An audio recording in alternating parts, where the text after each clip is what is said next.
Hello. Rakesh గారు, hello అండి. ఆహ్, ఈ సినిమాలో అంటే టీజర్‌లో ఉంది గదా! Lift scene. అంటే ఆ సీన్ చూస్తుంటే నాకు 'ఆర్య' సినిమా గుర్తొస్తుంది. అంటే ఏమన్నా రిఫరెన్స్‌లేమన్నా తీసుకున్నారా? ఎట్లా ఏంటి? రిఫరెన్స్ అనేది ఏం లేదండి. అది ఓకే. కథలో ఒక ఇంపార్టెంట్ సీను. సో, నెక్స్ట్ సీన్‌కి లీడ్ అనేది కావాలి. సో, నెక్స్ట్ సీన్ ఎమోషన్‌ని బేస్ చేసుకొని ఆ సీన్ డిజైన్ చేసాం. ఓకే. అంటే ఆ సీన్ చాలా ఇంపాక్ట్ ఉంది. Thank you. అంటే ఆ సీన్ చూడగానే మాకు 'ఆర్య' సినిమా గుర్తొచ్చిందనమాట. అందుకే. ఆర్య ఉంది కాబట్టి ఇక్కడ ఈయన కూడా చేయాలనేదే పెట్టలేదు. So, okay. కథలో న్యాచురల్‌గా వచ్చిన సీన్ అది. ఓకే. శిరీష్ గారికి. నమస్కారం అండి. శిరీష్ గారు, ఈ సినిమాలో చాలా ఫ్రెష్‌గా కనిపిస్తున్నారు Thank you. మీరు. Thank you. అంటే మీరు ఈ 2 ఇయర్స్ గ్యాప్‌లో ఆ, రీసెంట్‌గా ఒక ఆల్బమ్ సాంగ్ చేశారు హిందీలో అవును. హిందీలో. అంటే మీరు బాలీవుడ్‌లో కూడా ఎంట్రీ ఇవ్వడానికి అది ఒక జస్ట్ శాంపిల్ అనుకోవచ్చా? లేదండి, ఆ ఆల్బమ్ రావడం టోటల్గా లక్, ఫ్లూక్. నేను ఎక్స్పెక్ట్ చేయలేదు, లేదా దానికోసం నేను ట్రై కూడా చేయలేదు. ఆ ఆల్బమ్ ప్రొడ్యూసర్ నన్ను పిలిచి ఆపర్చునిటీ ఇచ్చేసరికి తీసుకున్నాను. బట్ ఏమైనా మంచి అవకాశం వస్తే వేరే ఇండస్ట్రీకి వెళ్తాను తప్ప, బట్ నా ఫోకస్ అండ్ కాన్సన్ట్రేషన్ మాత్రం మన ఇండస్ట్రీ మీద ఉంటుంది, తెలుగు సినిమాలోనే. ఓకే. Thank you. సార్, అంటే మీరు ఈ స్టోరీ విన్నప్పుడు అంటే అంటే వై రీమేక్ అగైన్? స్ట్రైట్ కథలు అంతగా నచ్చినప్పుడు రీమేక్ చేయడంలో తప్పేం లేదు. సో అందుకే మళ్ళీ ఇంకొక రీమేక్ ఎంచుకున్నానండి. శిరీష్ గారు, మీరు ఇప్పటి వరకు లవర్ బాయ్ గాను పక్కింటి కుర్రాడు గానే కనిపించారు. మాస్ హీరో కథలు మీ దగ్గరికి రావట్లేదా? మీరు వాటిని చూస్ చేసుకోవట్లేదా? ఆ, మనం ప్రిపేర్డ్గా ఉన్నప్పుడు అవి మనకు వస్తాయి. సో నేను ఇంకా అవి చేయడానికి రెడీగా లేని అనుకుంటున్నాను మేబీ. బట్ త్వరలో ఇంకొన్ని 2-3 సినిమాల తర్వాత అలాంటి పాత్రలు పోషించడానికి నేను రెడీగా ఉంటా. అప్పుడు మేబీ మాస్ కథల కోసం వెతికి అలాంటి సినిమాలు చేస్తాను. పాన్ ఇండియా సినిమా మరి ఎప్పుడు ఆశించవచ్చు మీ దగ్గర నుంచి? ఏంటండి? Pan India cinema. Pan India సినిమానా? అవి మనం ప్లాన్ చేస్తే అవి కొన్నిసార్లు అయిపోతాయి. ఇప్పుడు మన కార్తికేయ కానీ పుష్ప కానీ స్టార్ట్ చేసినప్పుడు పాన్ ఇండియా అనుకుని స్టార్ట్ చేయలే, బట్ అలా అయ్యే. వచ్చే సినిమాలో 1-2-3 ఫిల్మ్స్లో ఏదైనా కంటెంట్ యూనివర్సల్ అపీల్ ఉంటుంది, మన తెలుగు రాష్ట్రాలు దాటి కూడా ఆడియన్స్కి నచ్చుద్ది అనుకుంటే డెఫినెట్గా దాన్ని ఒక pan south or pan India ఫిల్మ్గా రిలీజ్ చేస్తాం. హాయ్ అన్న, నమస్తే. Hi. First of all congratulation, teaser and songs are awesome. Thank you. November 4th అందరూ గుర్తుపెట్టుకుంటారు, ఖచ్చితంగా వస్తారు. ప్లీజ్. సో ముందుగా ఏంటంటే నాకు ఆ ఫోటో గురించి అడగాలనుకుంటున్నాను. అంటే అలా ఎక్కించుకున్నారు కదా, అంటే హెవీ వెయిట్గా ఉన్నారా? ఎలా ఎలా అనిపించింది? ఎన్ని టేక్స్ పడ్డాయి? అర్థం కల. ఎన్ని టేక్స్ పడ్డాయి ఆ సీన్కి? Single take. Single take. ఏముంది దాంట్లో? డైలాగ్ లేదు, ఏం లేదు కదా, ఒక పోజ్ ఉందా, చేసాం అంతే. చెప్పండి మేడం, అంటే అను గారు మీకు ఎలా అనిపించింది? సింగిల్ టేకేనా లేదంటే టేక్స్ తీసుకున్నారా? చెప్పండి, నేను వినలేదు. చెప్పండి. యా, అంటే ఆ సీన్కి టేక్స్ తీసుకున్నారా లేదా సింగిల్ టేక్లో అయిపోయిందా? సీనా ఫోటోవా? Yeah, photo scene. ఏ ఫోటో? ఈ ఫోటో ఆ that photo? One. With this one? Yeah. Actually he's wrong because it did take quite a few times. నేను కొంచెం హెవీ కదా, yeah, that's what I think. So it took మన గురించి మంచిగా మాట్లాడుకుందాం. వన్ టేక్ అంటే నువ్వు time పట్టిందంటే. So that one is very awesome. That guitar yeah, one that is one very... was like one take. This one took some time. Yeah. Actually. Yeah. Yeah. All the best, Anna. Thank you so much. Thank you. ఆయన hi. And మీరు చాలా cinemas తీశారు. And Allu Arjun గారితో మీరు ఎప్పుడైనా screen share చేసుకుంటారు? దానికోసం మేము వెయిట్ చేస్తున్నాం. ఎప్పుడు వస్తుంది అంటారు? నిజంగా అవకాశం వచ్చిన రోజు నాకు చాలా భయం వేస్తుంది. మా అన్నయ్య పక్కన స్క్రీన్స్ షేర్ చేయడం అంటే అది మామూలు విషయం కాదు. ఆ ఫ్రేమ్లో మనం ఉన్నప్పుడు అసలు మనం ఎవరు చూడపోవచ్చు కూడా. సో అది చాలా పెద్ద విషయం నాకు. మేబీ ఇప్పుడు కాకపోయినా త్వరలో అలాంటి అవకాశం వస్తుందని కోరుకుంటున్నా. వచ్చిన రోజు నాకు అది నిజంగా ఎంత ఎక్సైటింగ్ ఉండదో అంత బాధ్యతగానే తీసుకుంటాను. ఎందుకంటే అక్కడ ఒక అవుట్ స్టాండింగ్ పర్ఫార్మర్ ఉన్నాడు. తను ఉన్న ఫ్రేమ్లో మనం ఉన్నప్పుడు ఇంకా అతి జాగ్రత్తగా ఉండాలి. అది. అండ్ శిరీష్ గారు అంటే లవ్ అండ్ క్యూట్ బాయ్ గానే తెలుసు. పుష్ప లాంటి మూవీ ఎప్పుడైనా చేయాలని అనిపించిందా మీకు? లేదు, అనిపించలేదు. Thank you sir. సార్కి ఒకసారి. సార్, ఇప్పుడు మూవీస్ చాలా వస్తున్నాయి చూసుకుంటే, సో ఆడియన్స్ మీ థియేటర్ వరకు రావాలంటే సో మీ మూవీ ఎందుకు చూడాలని అడిగితే మీరు ఏం చెప్తారు? ఇందాకే అంటే మీరు అడిగిన దానికి ఇందాకే మాట్లాడారు. భరద్వాజ్ గారు మాట్లాడారు, శిరీష్ గారు మాట్లాడారు. అంటే కొన్ని సినిమాలు అలా చూస్తూ ఉంటే చూస్తాము, మర్చిపోతాం, వదిలేస్తాం. ఆ చూసినంతసేపు ఎంజాయ్ చేస్తాం, వదిలేస్తాం.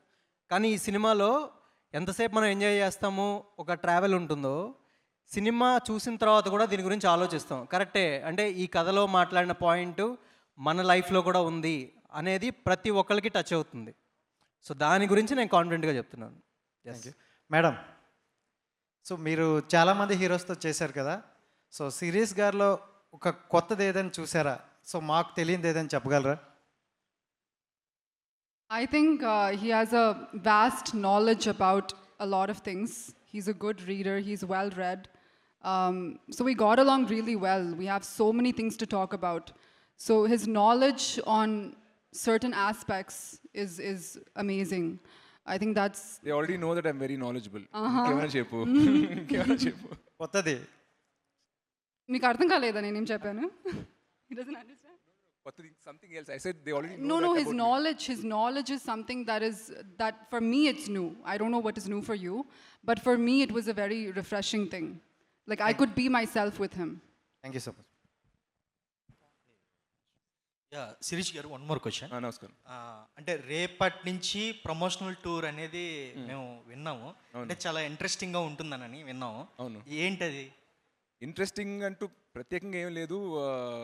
ఒక 2-day ట్రిప్ ప్లాన్ చేసాం సినిమాని ప్రేక్షకుల దగ్గరికి, అభిమానుల దగ్గరికి తీసుకెళ్ళడానికి. సో ఏమైనా సర్ప్రైజ్ ప్లాన్ చేస్తే మాత్రం అది నేను ఇప్పుడు చెప్పలేను. మా టీం ప్లాన్ చేశారు. టూర్ బాగా జరుగుతుందని కోరుకుంటున్నాను, అంతేనండి. క్రిష్ గారు, రొమాన్స్ సీన్స్ ఎక్కువ ఉన్నాయి అక్కడ. రొమాన్స్ ఈజీగా చేశారా, కొంచెం ఏమైనా ఇబ్బంది పడ్డారు? లేదు, అలా ఇబ్బంది ఏం లేదండి. రాకేష్ గారు ఆల్రెడీ మమ్మల్ని అంతా ఎక్స్ప్లెయిన్ చేశారు. అండ్ వర్కింగ్ విత్ ప్రొఫెషనల్, ఇబ్బంది ఏం లేదు. It was fine. యాక్చువల్లీ నేను కూడా ఒక క్వశ్చన్ అడగచ్చా ప్లీజ్? Thank you. కాదు, ఊర్వశివో రాక్షసివో బేసిక్గా 2 క్యారెక్టర్స్ చూస్తే కాంటెంపరీ ట్రెండింగ్, అంటే ఇప్పుడు ఈ జనరేషన్లో ఎలా ఉంటారో అలాంటి రోల్స్ లాగా అనిపిస్తున్నాయి. కాబట్టి మీ రియల్ లైఫ్కి కూడా చాలా రిలేటబుల్గా ఉండుంటుందని నా ఫీలింగ్. సో ఏమన్నా మీ రియల్ లైఫ్ ఇన్సిడెంట్స్ గుర్తొచ్చాయా? ఏ విషయంలో నాకు రియల్ లైఫ్ దగ్గరగా ఉంటుంది? ఒక మిడిల్ క్లాస్ అబ్బాయి, ఒక ఇన్నోసెంట్ అబ్బాయి మెంటాలిటీ, అది కూడా రియల్ లైఫ్కి దగ్గరగానే ఉంటుంది. Okay okay. ఇంకా ఊర్వశివో రాక్షసివో ఎలాగో జనరలైజ్ చేసేసారు కదా అమ్మాయిలు అందరూ అంతే అని. So this is a very general topic కాబట్టి how did you relate? Definitely whole film total క్యారెక్టర్గా కాకపోయినా చాలా సన్నివేశాలు అయితే రిలేట్ అయ్యాను. అబ్బాయిలకి అమ్మాయిలకి మధ్యన ఉండే సైకలాజికల్ డిఫరెన్స్, వాళ్ళు ఏ ఇష్యూల పైన కాన్ఫ్లిక్ట్ అవుద్ది అవన్నీ. మీరు ఇందాక అన్నారు డైరెక్టర్ గారిని, ఏంటి అమ్మాయిలు పట్టుకుని తిట్టేశారు ఈ సినిమాలో పాటలోనే. ఆ పాట ఒక చిన్న భాగం జస్ట్ అబ్బాయిల పాయింట్ ఆఫ్ వ్యూ. నేను సినిమా కథ విన్నప్పుడు కూడా నేను ఎగ్జైట్ అయింది ఏంటంటే, కాసేపు నేను హీరో సైడ్ రూట్ చేస్తున్నాను అతని పాయింట్ ఆఫ్ వ్యూని. తర్వాత సడన్గా హీరోయిన్ ఒక మాట చెప్పేసరికి ఆ అమ్మాయి ఎంపథైజ్ చేయడం మొదలుపెట్టాయి ఆ క్యారెక్టర్ చెప్పేది. మళ్ళీ అటు. సో మల్టిపుల్ పాయింట్ ఆఫ్ వ్యూస్ని కవర్ చేసింది సినిమా. It's not like a chauvinistic film. అలా కాకుండా చాలా బ్యాలెన్స్గా తీసాం. సో అది మీ అందరికీ నచ్చుద్దని ఆశిస్తున్నాం. ఐ థింక్ ఇది అను నుంచి కూడా తెలుసుకోవాలి. అను గారు, మీరేమైనా రిలేట్ అయ్యారా? Any scenes or characterization, part of characterization, anything that you could relate with this film? I think the title itself is very relatable to me because I can be both. And I agree.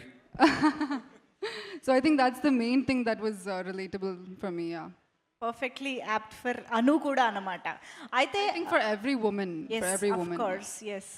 Sirish గారు, ఒక విషయంలో మాత్రం మిమ్మల్ని డెఫినెట్గా appreciate చేయాలి. Because శ్రీరస్తు శుభమస్తు కానీ, ఇప్పుడు ఊర్వశివో రాక్షసివో కానీ, హీరోయిన్కి చాలా ఇంపార్టెన్స్ ఉన్న కథల్ని, ఆ పాత్రల్ని కూడా ఎంచుకుంటూ ఉన్నారు. అసలు మీ ధైర్యం ఏంటి ఇలాంటి కథల్ని ఎంచుకోవడం వెనుక? మనం ఎక్కడైనా తగ్గినా కూడా వాళ్ళు లాగేస్తారని. అలానే లేదండి. ఇప్పుడు లవ్ స్టోరీ అన్నప్పుడు ఉత్తి బాయ్ పాయింట్ ఆఫ్ వ్యూ చూపిస్తే బోరింగ్గా ఉంటుంది అన్న. సో అందుకే న్యాచురల్గా బై డిఫాల్ట్ కొత్త జంట తీసుకో, లేదా శ్రీరస్తు తీసుకో, లేదా ఈ సినిమా లవ్ స్టోరీస్ అన్నప్పుడు న్యాచురల్గా అబ్బాయి అమ్మాయిది 50-50 రోల్ ఉంటుంది. అండ్ ఈ సినిమాలో ఐఎమ్ మేబీ స్క్రీన్ టైమ్గా తెలియదు కానీ, బట్ ఇంపాక్ట్గా నా రోల్ కన్నా అను రోల్ ఎక్కువ ఉంటుంది అనమాట. తన బిహేవియర్, తన రియాక్షన్, తన యాటిట్యూడ్ బట్టే కథ ముందుకు వెళ్తూ ఉంటుంది. So I'm happy being a part of a story which is very women centric. Waiting to watch this film. And Rakesh Sashi గారు మీరు చెప్పండి, శిరీష్ గారి గురించి మాకు తెలుసు is very passionate and he always want to give that best take for every shot. So అసలు ఎలా ఉంది వర్క్ చేయడం ఆయనతో? వాట్ ఈస్ హిస్ స్పెషాలిటీ అని మీరు చెప్తారు, చెప్పండి. అంటే ఇప్పుడు ఈ సినిమాలో ప్లే చేసిన క్యారెక్టర్ ఆయన రియల్ లైఫ్ క్యారెక్టర్కి కొంచెం అవే ఉంటుంది. అంటే ఆయన ఎలా పుట్టారు, ఎలా పెరిగారు, వీటన్నిటికీ ప్లస్ సినిమాలో ప్లే చేస్తున్న శ్రీకుమార్ క్యారెక్టర్కి. సో దీనికి కొన్ని రోజుల ముందే వర్క్షాప్ చేసాం. ఆ వర్క్షాప్లోనే టోటల్ క్యారెక్టరైజేషన్ కానీ, ఆ బాడీ లాంగ్వేజ్ కానీ, మేనరిజం కానీ పట్టేసుకున్నారు ఆయన. So he's very quick to learn. Already ఇందాక తను అన్నట్లు చాలా నాలెడ్జ్ ఇదంతా ఏదైతే ఉంటుందో నేర్చుకోవడం చాలా ఫాస్ట్ ఉంటుంది ఏదైనా ఆయన విషయం. సో దాంతో ఈజీగా నాకు స్క్రీన్ మీద ఇప్పుడు రేపొద్దున ఎవరైనా చూసినా కూడా శిరీష్ గారు కనబడరు, అక్కడ ఓన్లీ శ్రీకుమార్ అనే క్యారెక్టరే కనబడుతుంది. సో మొత్తానికి November 4th ఊర్వశివో రాక్షసివో వచ్చేస్తుంది. యూత్ఫుల్ ఎంటర్టైనర్ అని టీజర్ అవి చూస్తే కూడా అర్థమైపోతుంది. సో టార్గెట్ ఆడియన్స్ కూడా అందరూ యూత్ మొత్తం థియేటర్కి దండయాత్ర చేయొచ్చు అనమాట. Thank you so much everybody. Any more questions from media? Yeah please. Director గారు, మేము ఆడియన్స్ థియేటర్లోకి వచ్చినప్పుడు ఏదైనా సాటిస్ఫై మూమెంట్ ఉంటుంది, మా సోల్ సాటిస్ఫై చేసే ఒక మూమెంట్, అలాంటి మూమెంట్స్ ఎన్ని ఉన్నాయి ఈ మూవీలో? ఎన్ని అంటే కౌంట్ చెప్పలేను కానీ ఎవ్రీ 2-3 మినిట్స్కి ఒకటి పడుతుంది. Thank you so much. ఆ సిరీస్ అన్న, మీరు ప్రతి ఒక్క మూవీలో లవర్ బాయ్ ఆర్ క్యూట్ పక్కింటి అబ్బాయిగానే కనిపిస్తున్నారు. మీ నుంచి వేరే జోనర్ని మేమైనా ఎక్స్పెక్ట్ చేయొచ్చా? యా, నాకు అదే చేసి కొంచెం బోర్ కొట్టట్లేదు, కానీ ఇంకేమైనా చేస్తే బాగుంది. వచ్చే 1-2 సినిమాల్లో ఇంకా వేరే ఇంట్రెస్టింగ్ క్యారెక్టరేషన్ కోసం చూస్తున్నాం. యా, డెఫినెట్లీ ఆ కొత్తదనం అయితే మీరు చూస్తారు. అను మ్యామ్, అల్లు అర్జున్ గారితో మీరు వర్క్ చేశారు అండ్ అల్లు శిరీష్ గారితో కూడా వర్క్ చేశారు. Who is the cutest and naughty? మీకు వేరే క్వశ్చన్స్ లేదా? కొంచెం మంచి క్వశ్చన్ అడగండి ప్లీజ్, నేను వెయిటింగ్. అవునా? ఈ మూవీలో మీకు నచ్చిన ది బెస్ట్ సీన్? అది చెప్పకూడదు కదా, అది మీరు చూడాలి ఈ సినిమా. ఆల్రెడీ చాలా సీన్స్ ఉన్నాయి కదా, ఈ సీన్స్లో మీకు నచ్చిన best scene? I think I really liked the office sequence, the sequences that we first met. I don't want to say all that because those are the highlights of the film. So adi chepte adi meer chudali cinema. All the best to whole team, ma'am. Thank you. One last please. Yeah. Hello team, I'm Anjali and India Glitz నుంచి మాట్లాడుతున్నా. So my first question is Allu Sirish గారికి.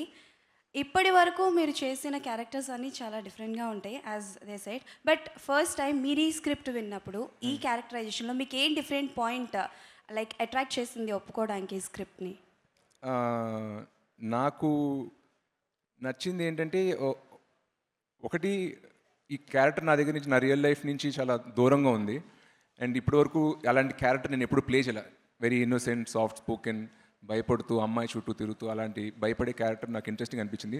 Main conflict theme అయితే ఏదైతే ఉందో, I felt it's very contemporary. ఇదివరకు mostly అబ్బాయిలు breakup చెప్తే అమ్మాయిలు బాధపడుతూ ఏడ్చుకుంటూ వద్దు నన్ను వదిలేదు ఇలా ఉండేది. బట్ ఈ మధ్యన చూస్తే ఆ ట్రెండ్ అలా లేదు, తిరిగింది. ఇప్పుడు అమ్మాయిలది పై చేయ నేను చూస్తున్నంత వరకు చాలా వరకు అబ్బాయిలే బాధపడుతున్నారు అమ్మాయిలు వదిలేశారని చెప్పి. So because they become more independent, career oriented. So ఇవాళ సమాజాన్ని రిఫ్లెక్ట్ చేసే స్టోరీ ఇది అనిపించింది కాబట్టి ఎంచుకున్నాం. Okay, thank you. And Anu గారు, ఇప్పటివరకు మీరు శైలజారెడ్డి మూవీ చేశారు కదా, శైలజారెడ్డి గారు అల్లుడు. సో అందులో మీ క్యారెక్టరైజేషన్ చాలా టఫ్గా ఉండేది అండ్ ఇది కూడా వన్ టైప్ ఆఫ్ ఒక ఉమెన్ ఓరియంటెడ్ అనే చెప్పాలి కదా. సో ఈ స్క్రిప్ట్లో మీకు బాగా నచ్చింది? Can you ask me again? I didn't understand. Sailaja Reddy అల్లుడు మూవీ చేశారు కదా, సో అందులో మీ క్యారెక్టరైజేషన్ చాలా స్ట్రిక్ట్గా ఉంటుంది కదా. సో ఇందులో కూడా ఆల్మోస్ట్ అలానే ఉంటుందని అనిపించింది టీజర్లో. So కాదు. Actually, in Shailajareddy Alludu, it's an exaggerated version of ego. You know, like Maruti has that thing where he gives a disorder to his characters. So adi oka ego exaggerate chesi oka ammai adi. That is not what this film is about.